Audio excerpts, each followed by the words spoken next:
السلام علیکم ورحمۃ اللہ وبرکاتہ۔ تختی نمبر 9 اس کا دوسرا حصہ۔ چلیے سبق اسٹارٹ کرتے ہیں۔ اعوذ باللہ من الشیطان الرجیم، بسم اللہ الرحمن الرحیم۔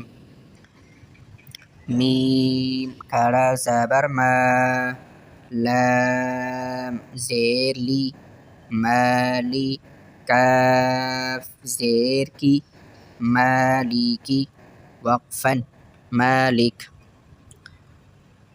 یہ جو یا کے اوپر آپ چھوٹا سا نشان دیکھ رہے ہیں اس کو جزم کہا جاتا ہے۔ جزم جس حرف پر آتا ہے اس حرف کو ساکن کہتے ہیں۔ ساکن کا مطلب یہ ہوتا ہے کہ اس حرف سے پہلے والے حرف کی جو حرکت ہوتی ہے اس کے ساتھ اس حرف کو ملا کر پڑھا جاتا ہے۔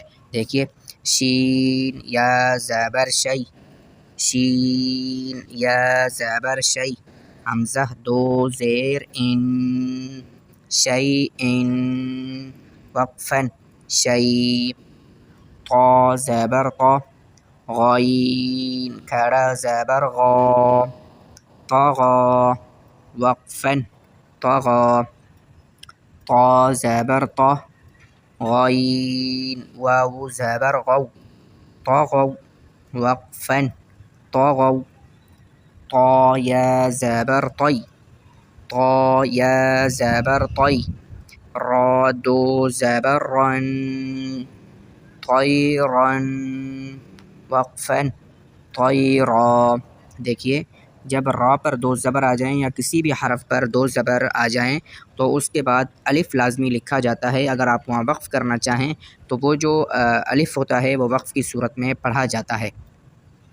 دیکھیے حمزہ عین الف زبر ع، عین الف زبر ع، دال دو زیر دن، عادن، وقفاً عاد، عین زبر ع، لام کھڑا زبر لا، علا، وقفاً علا، عین یا زبر عی، نون دو پیش نون، عین، وقفاً عین، فا یا زیر فی، فا یا زیر فی، ہا زیر ہی، فیہ، وقفاً فی، قاف الف زبر قا، لام زبر لا، قال، وقفاً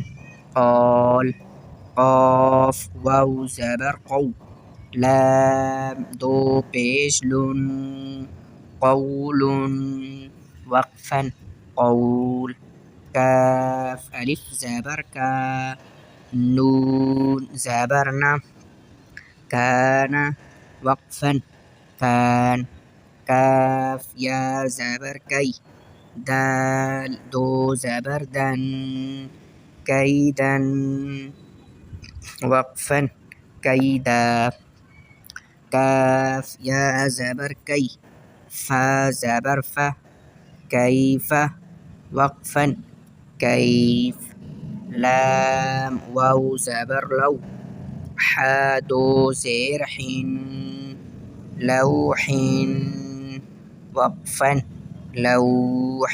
اگلا سبق انشاءاللہ کل والی ویڈیو میں پڑھیں گے۔ اگر آپ نے ابھی تک چینل کو سبسکرائب نہیں کیا تو چینل کو سبسکرائب کریں اور بیل آئیکن کو ضرور پریس کریں تاکہ روزانہ کا سبق آپ کو روز مل سکے۔ والسلام علیکم ورحمۃ اللہ وبرکاتہ۔